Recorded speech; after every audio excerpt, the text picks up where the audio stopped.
حتی که ابن قیم جوزی در کتاب روحش میبره که از تابعین بزرگه میگه پدر ما در گور موندم، هر سحر شنبه میرفتم. ابن قیم جوزی روایت میکنه. این تابعین نامش علامه اصفهانی بود. میگه میرفتم، میگه سری گوری پدرم در دعا میکردم. همون روز شنبه دعا کردم، من میگه قبرستان داشتم تماشا کردم، میگم در غنابم بود پدرم همین گوروش خیست، همین قدر زیبای پدرم، میگم که خشروای.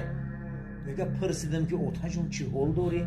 در لحد موندم تا یک زروخش خراب بودی، چقدر لاغر بودی، چقدر خشرو بشدی، ای کجای خشروگی؟ گفت فرزندم مولانا، فرزندم امام بزرگ، همین روزای شنبه میبیایی تبارک میخونی و برکت تبارک خدا ما هم که خشرو کردن.